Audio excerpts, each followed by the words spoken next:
Hello and welcome to this post-budget special here on Headlines Today. How does the opposition view the Jaitley budget? Who better to answer that than former finance minister and someone who's delivered as many as 7 union budgets, Mr. P Chidambaram. Appreciate your joining us, Mr. Chidambaram here.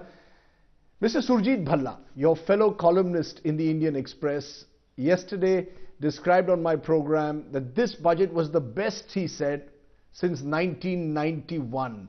Now, even given a certain tendency for the hyperbole, would you concede that your criticism is opposition for the sake of opposition? Because you've gone to the extent on the other end of saying that the kindest thing that I can say about this budget is that it's unkind for the poor. Is Mr. Chidambaram opposing for the sake of opposing? No, I've never done that to any budget. Please ask Mr. Yashwant Sinha, Mr. Jaswant Singh, Mr. Jaitley himself last year.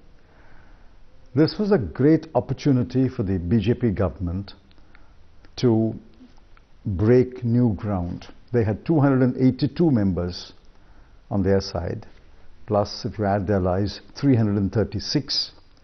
They had an economy which had been mended. It was growing at 7.4% this year, which the finance minister acknowledges in his speech. This was a great opportunity to leap forward. And what has he done? He has simply abandoned the poor. In the BJP's worldview, apparently there are only 3 classes of people: corporates, income taxpayers, and all the rest. That's a very strange statement that you seem to be making, because specifically the government has put in place a social security net of the kind perhaps, as it says, the country has not seen before, whether it's in terms of insurance, whether it's in terms of pension, medical insurance. Jan Dhan Yojana has now been supplemented by a Mudra bank that will fund Dalit and backward class entrepreneurs. Your own Manrega scheme has not been cut down. Subsidies have not been cut down. If anything, why should this budget be seen as anti-poor? Because you could say anti-middle class because of the service tax, but certainly not anti-poor. Because you have not looked into the details. Please understand that there are cuts, sharp cuts in many programs in health, education and in the employment sectors. Pradhan Mantri Gram Sadak Yojana, Prime Minister's Employment Program, Ministry of Culture, Environment and Forest, Project Tiger, Integrated Child Services Scheme. In every one of them, there has been a cut. I'll tell you why. No, let me, I think sir, let me give the explanation as to what the government says. The government says the expenditures on social services may have been cut, but isn't this what the Finance Commission report is all about? That before judging Mr. Modi and Mr. Jaitley, should we not wait and see what the state allocations are? The money is being transferred from the center to the states. It's not that the money has been cut down, it's just been transferred from the center to the state. You've jumped and said that this is anti-poor. Again, you have not read the Finance Commission report, nor Mr. Jaitley's own statement. Total devolution from center to states remains at the same level. 62% according to Mr. Jaitley. The average over the past many years has been 63%. Total devolution remains the same. And what did the Finance Commission say? We are giving 42% out of this 62% as untied, but the central government and the state government must enter into an alternative institutional arrangement to fund health, education, environment and other key sectors. So why not press the pause button till you see how the transfer of resources is done before suggesting that there is a cut in social security? Have you read Professor Abhijit Sen's dissent? He says without the alternative institutional arrangement, if you go through with this 42% this year, he says programs will suffer serious setbacks. And he's named 3 programs.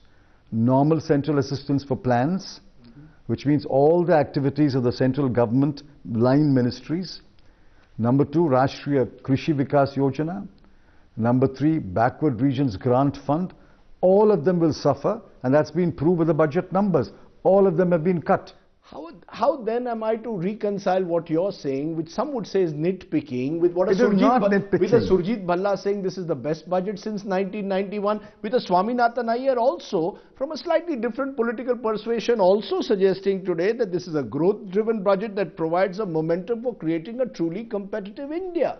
Nobody is questioning that if the economy is growing at 6.9 in 13-14, 7.4 in 14-15, and if they don't make serious mistakes, the economy will grow at about 7.5 or 8 or 8.1. Nobody's questioning that. You don't question that. So you don't question the economic survey figures of an 8.1 which could go up to double. I am the one who claimed that the economy was on a mend in 2013-14. Though there is a question mark over those numbers itself. The 6.97 numbers are being questioned also. It can't be. Mr. Jaitley has affirmed his own office, Central Statistics Office. He's affirmed the 7.4 for 2014-15. He can't abandon the 6.9 of the previous year. You have to take both together or abandon both. Because Mr. Jaitley is saying that he inherited an economy which was in doom and gloom. You're in a sense taking almost credit for what happened in 2014-15. How can he say that? If he affirms 7.4 in the current year, he has to necessarily affirm 6.9 of the previous year. Both came from the same source. So this is, some would say... Right or wrong? Yeah, this is... If that is right, an economy which had recovered from 5.1 to 6.9 was a recovering economy. And an economy which moved from 6.9 from 7.4 is a growth economy. So growth will happen. Point is, when growth happens, are we going to abandon a large number of people who are outside the market economy? So the social security net doesn't impress you. The attempts made by the government to create new schemes designed specifically for the poor doesn't impress you. The fact that the government is carrying forward your legacy of Manrega doesn't impress you. Let me answer that. The others are promises. We will introduce this scheme. We will provide you pension. We will provide you social security. When those schemes are rolled out and funded, we will comment on that. They've given a specific architecture on those schemes. Nothing. No architecture has been given. These are promises made. This will be fleshed out. It has to go to the cabinet. Cabinet has to approve it. Maybe it requires some legislation. It will be rolled out during the year. So your criticism is implementation? No. Please, allow me to complete the answer. Sure. So those are promises. When those promises are implemented, and if they're implemented well, I'll congratulate them. My question is, what happens to the existing schemes? Take ICDS, Integrated Child Development Services. Sharp cuts. Rashtriya Krishi Vikas Yojana, RKVY, sharply cut. Even Project Tiger has been cut. Project Elephant has been cut. Ministry of Culture's allocation has been cut. Pradhan Mantri Gram Sadak Yojana has been cut. Why have they been cut? Let me pose the question in another way, because you also seem to suggest, along with saying that the budget is anti-poor, that it is somehow pro-corporate India. It is very corporate India. But, again, aren't you nitpicking? Because if the corporate tax is to be reduced by 5% over the next 5 years, is that reason enough to call it pro-corporate? They're removing the exemptions. You yourself were the architect in 97. Of the dream budget, we looked at tax rationalization, and Mr. Jaitley is trying to do the same. Why object to it? Let me answer that. You know the cost of this corporate bonanza? In the first year, it is 20,000 crore. In the second year, 40,000 crore. In the third year, 60,000 crore. And in the fourth year, 80,000 crore. Cumulatively in 4 years, 2 lakh crore. And then about the same level year after year. It's carrying forward your legacy of a rationalization of taxation. It's modernizing the entire tax system. Modernization does not mean corporates pay today 23%. That is what Mr. Jaitley said. That 23% effective corporate rate today is competitive. It's as good as anything in Southeast Asia. It's much better than what is there in developed countries. So why is a 23% effective corporate rate bad? Why? Somebody must answer that. And why is it necessary to compensate the corporates with 2 lakh crore in a 4-year period. The government is saying this is Sabka Budget, Sabka Vikas. That they are trying in a sense to reach out to the poor, they are reaching out to the middle class, reaching out to corporate. You're not willing to face the truth. Maybe you're not the person to answer, the government should answer.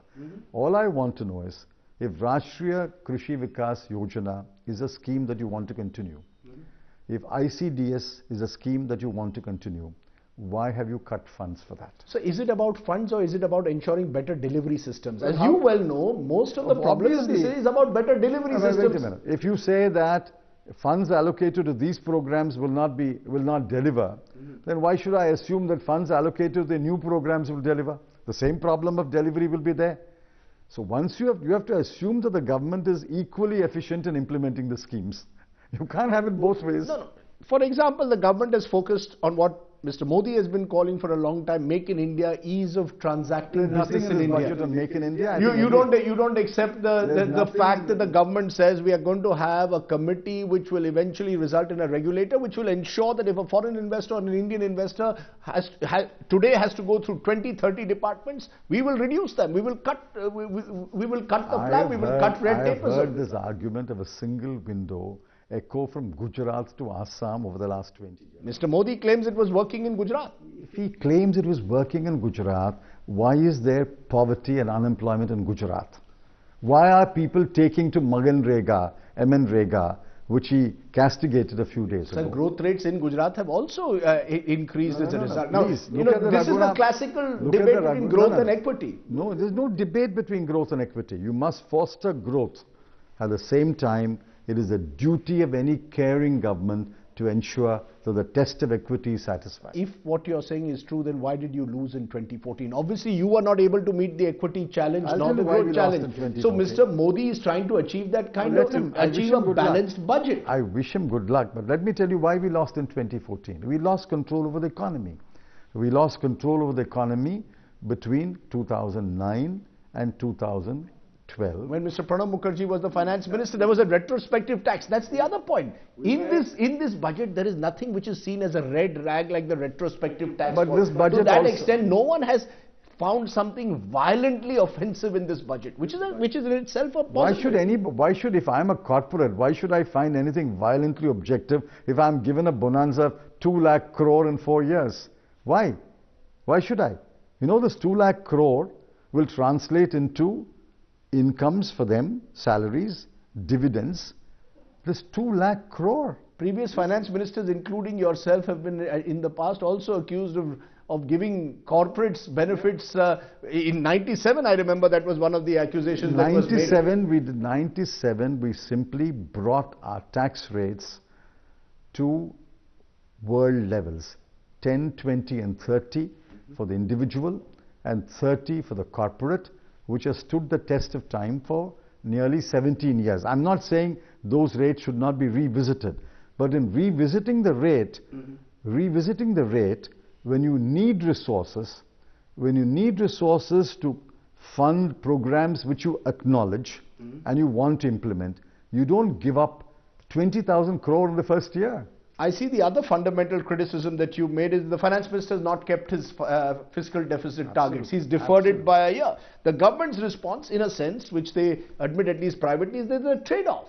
The government has focused on public investment to kickstart a growth trajectory at a time when growth was low. Surely there is a trade-off. It's not as if the finance minister is saying, I've abandoned fiscal consolidation, I've just deferred it by a year. Again, you have not looked into the numbers.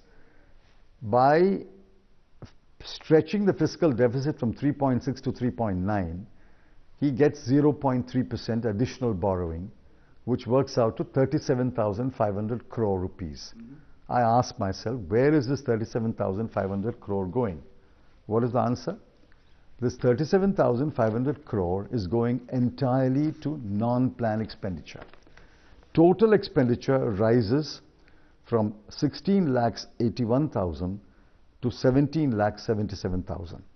If total expenditure is rising by almost 1 lakh crore, correspondingly one would expect that plan expenditure also will rise. But plan expenditure is falling. Let me repeat it. Plan expenditure is declining from 4,67,000 crore to 4,65,000 crore. Therefore, the entire entire additional borrowing and more, mark my words, entire additional borrowing and more is going into non-plan expenditure, not plan expenditure. Why not acknowledge that this budget, and indeed Modinomics, marks a fundamental shift in mindset, much like the 1991 budget or indeed your 97 budget. The shift to fiscal federalism, more power to the states, the shift to the state playing the role of facilitator to business, to shift to an economics that is pragmatic, not populist, trying to balance the concerns of poorer India with middle class and upper incomes. Why not accept that this is... All right, you have moved to another subject. Let me answer that. Because that is the big idea. The big idea, in a sense, is Modinomics. So no longer defending the 3.6 and 3.9, fine. Now let's go back to the bigger subject. We appointed the 14th Finance Commission. We were obliged to. Every government of the day has to appoint once in 5 years the 14th Finance Commission. The UPA drafted the terms of reference. In fact, I drafted the terms of reference approved by the Prime Minister. Those terms of reference spoke about greater resource allocation to the states. The Finance Commission has come back by saying 42% of share of taxes and duties, but the Finance Commission, in my view, ought to have either suggested the alternative mechanism and not left it to the government. Professor Abhijit Sen, a member of the Commission, has a very powerful dissent. Listen to me, this is very important. Very powerful dissent. He points out, without the alternative arrangement, if you simply transfer the share of taxes and duties at 42, keep the overall devolution at 62, what will happen is that these programs will suffer. So you made that point, but my larger thrust seems to be to make Indian business more competitive, to encourage manufacturing in this country, and thereby, in a sense, bring what Modi believes is the Gujarat model to the national. Well, I have always maintained that the Gujarat model is not the ideal model for India. We must have... It was embraced by India last year. It was his mandate to kickstart growth, bring in jobs.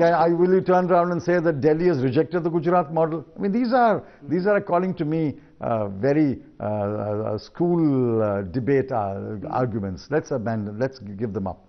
Let's stick to the knitting. The point is, they believe that a corporate sector driven growth model will eventually, underline eventually, bring benefits to the poor.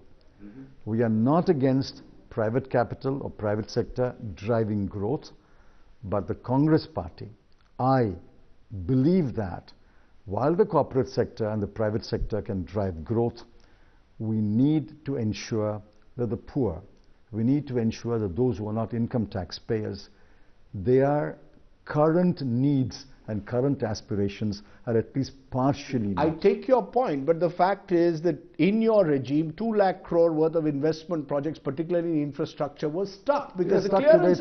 No, so this government is saying we are going to facilitate that process, because unless you have that money coming into the economy, how are you going to provide jobs? How are you going to lift the poor? So that's there. It's a different worldview to the worldview you have. Your worldview was, how do I provide loans to farmers? How do I extend more social security programs, many of which are accused, Mr. Modi says, are either accused of corruption or leakages? Listen, I'll give you a name and address. His name is Mr. Anil Swarup. He is now the Secretary Ministry of Coal. Please go to him and ask him. He headed the PMG of the CCI. Please ask him how many projects that had been stuck had been unblocked and put on the track. He will tell you the numbers. Projects were stuck.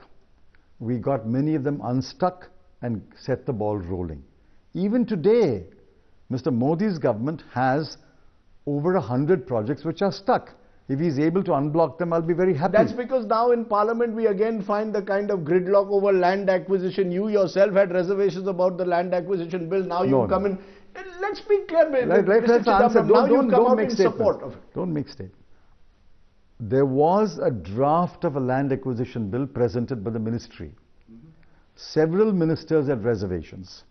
That is not the view of the government. That is the view of a minister or a ministry. So PM constitutes a group of ministers.